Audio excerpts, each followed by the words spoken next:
Okay, tonight is Alma chapter 57. And now it came to pass that I received an epistle from Ammoron, the king, stating that if I would deliver up those prisoners of war whom we had taken, that he would deliver up the city of Antipara unto us. But I sent an epistle unto the king, that we were sure our forces were sufficient to take the city of Antipara by our force, and by delivering up the prisoners for that city, we should suppose ourselves unwise, and that we would only deliver up our prisoners on exchange. And Ammoron refused mine epistle, for he would not exchange prisoners. Therefore we began to make preparations to go against the city of Antipara. But the people of Antipara did leave the city, and fled to their other cities, which they had possession of, to fortify them, and thus the city of Antipara fell into our hands. And thus ended the 28th year of the reign of the judges. Who's speaking here? Alma, that's correct. Okay, and this is part of a report that he wrote, or an epistle to Moroni, right? That he's kind of reporting on things that have happened over the last few years here. Because if you remember, we were to a point we were up to the 30th year, and then he said, okay, then Helena wrote this letter, this report, and it says it went back to the 26th year. So okay, this happened in the 26th, 27, and now this one's that's in the 28th year. So this is a report that he's giving. And the last time we had read about a couple of cities that they had kind of recaptured, and now in this chapter they're going to hit up the rest of them, right? They're just kind of taking back the cities from the Lamanites, and so this is one of them is Antipara. Okay, as you can see here, it says that he received a letter from the Lamanite king saying, "Hey, how about you give us prisoners, and we'll give you the city." And what was Helma's response to that? Hey, why should we give up the prisoners for the city? If we want the city, we'll take the city, right? We feel our forces are strong enough to do that. So now, if you want to let our prisoners go, and we exchange prisoners, then we can live with that. But we're not. We see no reason to give up the prisoners just because you say you're going to give us the city, right? So that was that was the initial exchange here, right? So therefore, now as you can see, the people of Antipara, they get out of the way now. It's there's going to be a fight here, right? So they're going to clear out, so then the city was able to be taken over. Actually, sounds like it was taken over peacefully, right? Because the people just left. That's even better than a fight. Even better than a battle. Okay, so 1 to 5, that was just the city of the Antipara. That was an easy one. And it came to pass that in the commencement of the 29th year, we received a supply of provisions, and also an addition to our army from the land of Zarahemla, and from the land round about, to the number of 6,000 men, besides 60 of the sons of the Ammonites who had come to join their brethren, my little band of 2,000. And now behold, we were strong, yea, and we also had a plenty of provisions brought unto us. And it came to pass that it was our desire to wage a battle with the army which was placed to protect the city Cumini. And now behold, I will show unto you that we soon accomplished our desire, yea, with our strong force, or with a part of our strong force, we did surround by night the city Cumini, a little before they were to receive a supply of provisions.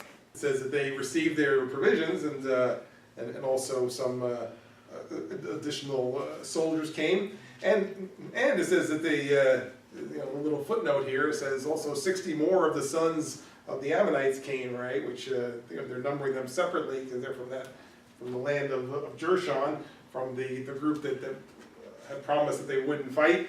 Right, so that's where the original 2,000 came from. So now it says they have 60 more. So now they're 2,060, right?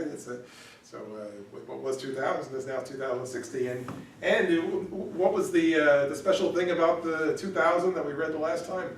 They went through the whole battle and none of them were killed. So they went in with 2,000 and they came out with 2,000, right? So now they're up to 2,060. All right, so the next target is the city of Cumini. So that's the city that they're going to go for, right? So now it says they surrounded that city and they're ready to cut off any food coming into that city. This way they can try to take that city back next. And it came to pass that we did camp round about the city for many nights, but we did sleep upon our swords, and keep guards, that the Lamanites could not come upon us by night and slay us, which they attempted many times. But as many times as they attempted this, their blood was spilt. At length their provisions did arrive, and they were about to enter the city by night. And we, instead of being Lamanites, were Nephites, therefore we did take them and their provisions. And notwithstanding the Lamanites being cut off from their support after this manner, they were still determined to maintain the city. Therefore it became expedient that we should take those provisions and send them to Judea, and our prisoners to the land of Zarahemla. And it came to pass that not many days had passed away before the Lamanites began to lose all hopes of succor. Therefore they yielded up the city unto our hands, and thus we had accomplished our designs in obtaining the city Cumini. All right, so it says that as they're camped around the city, they're sleeping on their swords, right? So of course basically meant they had them right by them as they slept, so they could at a moment's notice they could be up and holding their sword, right? If they were put away somewhere, then it would take them that much time to go get them, and they could get ambushed. So this way, minutes notice they could wake up and they're ready to go. So that's really what it meant by sleeping on their swords, right? Because it says that they were afraid the Lamanites were going to come and try to kill them, which they attempted many times, all right? So therefore it wasn't they were making these things up, right? But it had already happened, right? But as many times as they happened, their blood was spilled. In other words, it was unsuccessful before. So this way they're going to make sure that they keep their record going, and that's why they were sleeping by their swords. As they're keeping the cities surrounded, right? They're cutting it off from any provisions coming in. Was the strategy successful or not? Yeah, it was. Yeah, right. Because as you can see, it says that they surrounded them. They actually took the provisions when they came, and they used it elsewhere, right? They went and gave it to the prisoners or people in Zarahemla. They used it in other places, right? And so they cut off all their food supply. And so finally, when it says in 12, the Lamanites began to lose hope of getting any support or any food. So therefore now the city was taken back, the city of Cumini. So for that city, that strategy works. So you can see they're trying different things for different cities, all right? And the one they just threatened them and they said boo and they ran away, right? And this one they cut off their food supply, and so when they realized they weren't getting any food, they had to give up. Right? So whatever works for different ones. But it came to pass that our prisoners were so numerous that, notwithstanding the enormity of our numbers, we were obliged to employ all our force to keep them or to put them to death. For behold, they would break out in great numbers, and would fight with stones and with clubs, or whatsoever thing they could get into their hands, insomuch that we did slay upwards of 2,000 of them, after they had surrendered themselves prisoners of war. Therefore it became expedient for us that we should put an end to their lives, or guard them, sword in hand, down to the land of Zarahemla, and also our provisions were not any more than sufficient for our own people, notwithstanding that which we had taken from the Lamanites. This section is talking about the prisoners they had, right? They had all these prisoners of war, all the prisoners of the Lamanites. Now they were running into some issues here. So these were the problems, right, as you can see. So in 13 it talks about the enormity of our numbers, all right? So it was a large number of prisoners. So that you can see it says we were obliged to employ all our force to guard them, basically. It was taking too many men to even to watch them and try to keep them in check, because they kept trying to break out and then trying to fight. So instead of them doing what they had to do for the war, they're having to manage all these prisoners. So you notice what the choices were. It says we had to employ all our force to keep them or put them to death. All right, so I mean that's not what they wanted to do. They were looking to keep them alive, but I guess it reached the point where they said, well, now either they're going to overrun us, or we're going to have to kill some. So in fact, I think it said that some wound up getting killed when they tried to break out. Like up to like 2,000 of them tried to break out and wound up getting killed. All right, so they were short on food. They didn't really have enough for their own people. They got all these prisoners. They're not being cooperative. So we have a little issue here, right? If you know what to do, right? How are we going to maintain them, or are we going to have to kill them, right? Then, they had to decide what they were going to do here. And now, in these critical circumstances, it became a very serious matter to determine concerning these prisoners of war. Nevertheless, we did resolve to send them down to the land of Zarahemla. Therefore, we selected a part of our men and gave them charge over our prisoners to go down to the land of Zarahemla. But it came to pass that on the morrow they did return. And now, behold, we did not inquire of them concerning the prisoners, for behold, the Lamanites were upon us, and they returned in season to save us from falling into their hands. For behold, Amram had sent to their support a new supply of provisions, and also a numerous army of men. And it came to pass that those men whom we sent with the prisoners did arrive in season to check them, as they were about to overpower us. Right, so as the next step, since they decided that, okay, we got to do something with these prisoners. Let's bring them back to our homeland, back to Zarahemla, right? So this way, I guess maybe they had better provision or better prisons to be able to keep them in, plus they'd be distant from where the bulk of the Lamanites were, so they assigned some men to take them there, right? So that's your job, you take the prisoners back to Zarahemla, right? So that was in 16. So now in 17 it says on the next day, the men who were taking them came back. Well, what happened to all the prisoners, right? So it's not saying, and nobody's asking, right? As you can see in 17 it says, we didn't inquire them concerning the prisoners, right? We didn't ask what happened to the prisoners, and how come they didn't ask though? In this case, they're under attack, right? My first thought was that they just didn't want to know, but it says they're under attack at the moment, so we don't have time to talk about the prisoners. We're just glad that you guys came back in time to help us out here, right? So for behold, the Lamanites were upon us, and they returned in season, or really that means in time, to save us from falling into their hands, right? So for whatever reason that they came back, they were at a good time to help them out because they needed the extra hands to fight them off. And so that's why it says 18, so it came to pass, those men who was out, the prisoners did arrive in time to check them as they were about to overpower us. Okay. Yeah, they use a different term here, they say in season, right? What that means is in time. They got there just in time to help them out, in time to help them not lose that particular battle. But behold, my little band of 2,060 fought more desperately. Yea, they were firm before the Lamanites, and did administer death unto all those who opposed them. And as the remainder of our army were about to give way before the Lamanites, behold, those 2,060 were firm and undaunted. Yea, and they did obey and observe to perform every word of command with exactness. Yea, and even according to their faith it was done unto them. And I did remember the words which they had said unto me, that their mothers had taught them. You see who else is one of the stars of the battle here, right? It's the same group of the stripling warriors, right? And of course, now you see they're referring to them as the 2,060, right? Because it was 2,000 and they got 60 more, so now it's 2,060, right? So they fought desperately, they were firm, they did administer death unto all who opposed them, right? So even when the rest of the army was ready to give up, the 2,060, they were hanging in there, and they helped them to sway the battle. Right now, I want to point out something in 21, all right? It says, yea, and they did obey and observe to perform every word of command with exactness. It means they did exactly what they were told to do, right? As opposed to, well, I think I'm going to do this, or maybe you meant that, or I think it would be better to do this, all right? It says that they did obey and observe to perform every word of command with exactness, okay? So that's one of the things perhaps that set them apart as being a little different, especially if it's mentioned here, is that they were exact, all right? You tell them, go there and do this, we go there and do that, all right? Not go over there, or not, we go there and then we do what we're told, all right? So they were following the commands exactly. And, I've heard it mentioned at other times that, that this is a good way for us to serve God also.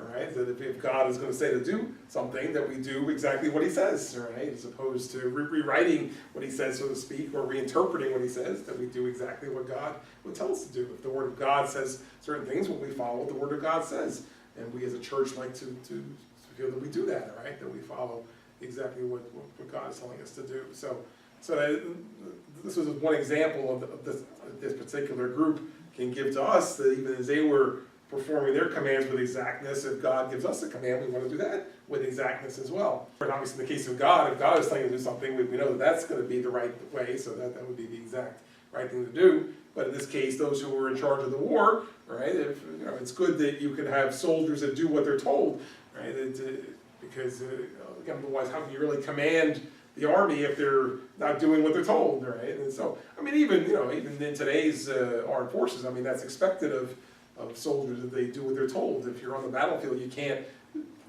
think for yourself, all right? You do what you're told, all right? If everybody's thinking for themselves and making their own decisions what to do, then it's not going to work out. You have to be a precise army that works together and does what they're told. So this is what this army was known for, as they performed with exactness, all right? And if you remember what it says, they remember what their mothers taught them, to have faith in God, and He would see them through, right? That they had faith, that things would work out for the best. And so by following the commands exactly, they were in essence also exercising faith that they were doing what they were supposed to be doing. So, and things worked out. They went in with 2,000, they got out 2,000. They had 2,060, they still have 2,060. And now behold, it was these my sons, and those men who had been selected to convey the prisoners, to whom we owe this great victory. For it was they who did beat the Lamanites, therefore they were driven back to the city of Manti. And we retained our city Cumini, and were not all destroyed by the sword. Nevertheless we had suffered great loss.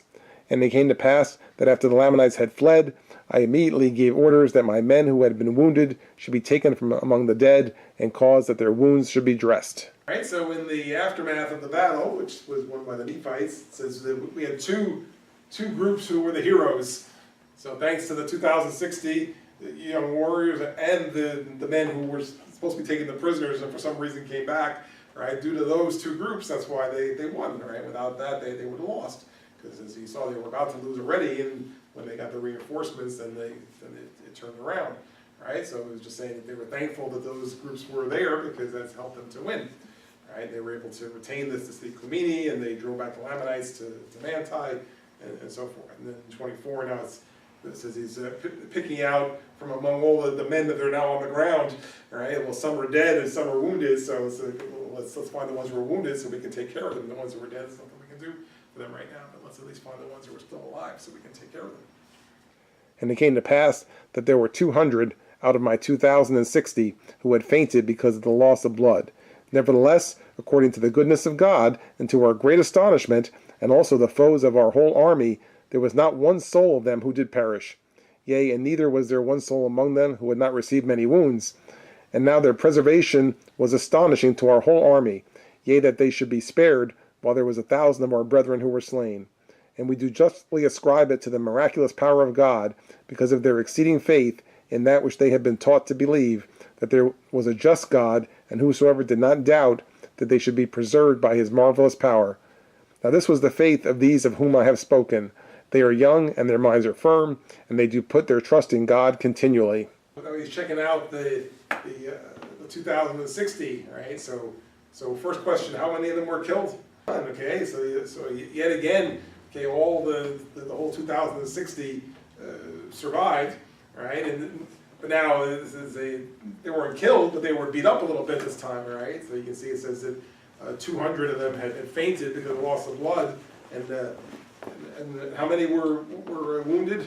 2,060, right? At the end of 25, it says, not one soul did perish, but neither was there one soul among them who had not received many wounds, all right? So therefore, it was a very fierce battle. Everybody was wounded and beat up a bit, but yet no one was killed. So they went in with 2,060, they come out with 2,060.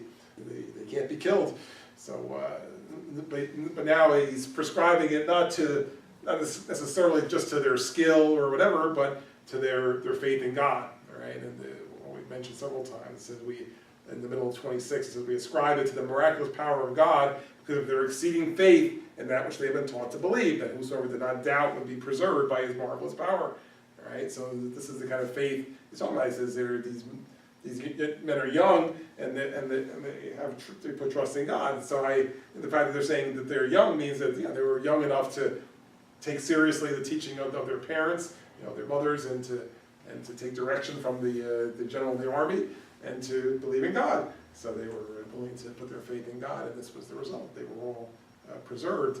As you can see, it says that at the beginning of 26, their preservation was astonishing to our whole army, right? Because it says they had 1,000 other people who were killed. So it wasn't that no one was getting killed. They had like 1,000 other men who died, but nobody from that particular group. Right? So they were being preserved by God. And now it came to pass that after we had thus taken care of our wounded men, and had buried our dead, and also the dead of the Lamanites, who were many, behold, we did inquire of Gid concerning the prisoners whom they had started to go down to the land of Zarahemla with. Now Gid was the chief captain over the band who was appointed to guard them down to the land. And now these are the words which Gid said unto me. Behold, we did start to go down to the land of Zarahemla with our prisoners, and it came to pass that we did meet the spies of our armies who had been sent out to watch the camp of the Lamanites. And they cried unto us, saying, Behold, the armies of the Lamanites are marching towards the city of Cumini, and behold, they will fall upon them, yea, and will destroy our people. Now that the battle's over, all right, and remember we said when the group came back who was supposed to be taking the prisoners, that they didn't even bother to ask them, well, what are you doing here? They were just happy to have them they were fighting with them. Right? Well, now it's all over. By the way, whatever happened to those prisoners? The last night he was supposed to be bringing prisoners to Zarahemla. Whatever happened to those prisoners? Inquiring of Gid, right? Because Gid is the name of the guy who was the chief captain over the band that was supposed to bring them. All right, so they got Gid. Okay, Gid, whatever happened to those prisoners that you were supposed to be bringing? All right, so now he starts to tell the story. He says, well, we were on our way to the land of Zarahemla, and then but we had our spies out, and we heard that this was going on here. All right, so it says that the army of the Lamans are marching to the city of Kumini, and they're going to destroy our people. All right, that actually is going to be more said in the next few verses, but from the sound of that, it sounds like, well, we heard you were in trouble, so we thought it was more important to come and help you out than to worry about those prisoners at that particular time. But like I said, it's going to be more given in the next few verses, so I won't say any more than that. Okay. And it came to pass that our prisoners did hear their cries, which caused them to take courage, and they did rise up in rebellion against us. And it came to pass, because of their rebellion, we did cause that our swords should come upon them. And it came to pass that they did in a body run upon our swords, in the which the greater number of them were slain, and the remainder of them broke through and fled from us. And behold, when they had fled, and we could not overtake them, we took our march with speed towards the city Kumini, and behold, we did arrive in time that we might assist our brethren in preserving the city. Okay, so what happened to the prisoners? When they heard this report that the Lamanites were attacking the city and were probably going to win, right? That gave them courage that they revolted, right? So remember they were thousands of prisoners. So yeah, if they kind of go in one force, it would have been tough for the group to maintain that. So it says that yeah, a lot of them wound up being killed, and then others ran away, right? So they tried to chase them down, but they couldn't catch him, so they said, all right, forget it, let him go, we're going to go help in this particular battle. So basically all the prisoners were gone at this point, right, either dead or run away, right, but yet they came back in time to help with the battle, so it was a good thing the way it worked out anyway. And behold, we are again delivered out of the hands of our enemies, and blessed is the name of our God, for behold, it is he that has delivered us, yea, that has done this great thing for us. And now it came to pass that when I, Helaman, had heard these words of Gid, I was filled with exceeding joy because of the goodness of God in preserving us, that we might not all perish. Yea, and I trust that the souls of them who have been slain have entered into the rest of their God. In summarizing this particular account, as you can see, it says that we were again delivered out of the hands of our enemies, right? But this is blessed is the name of our God for preserving us, right? Because really, God orchestrated some of this, right? That you can see that the men returned just in time to help them, otherwise they would have lost. So it's giving honoring glory to God, even though it was the result of the prisoners revolting, but yet you can see how the circumstances came together. If the prisoners had been docile and cooperative, they would have just been going on their merry way to Zarahemla, and yeah, they would have got the prisoners there, but the rest of the army would have been wiped out. So it would be a good thing that the prisoners revolted. See, that God can use a negative thing and turn it into a positive thing, and that's just what happened here. All right, so that's why he's giving thanks to God there. As you see in 36, it says, full of exceeding joy because it was God in preserving us, and that we might not all perish. I mean, those who did die, we trust that they've gone on to the better place, of course, that they're happy in the eternal rest of God, but we're thankful that God helped preserve this particular army, which wouldn't have happened if the circumstances hadn't worked out just right.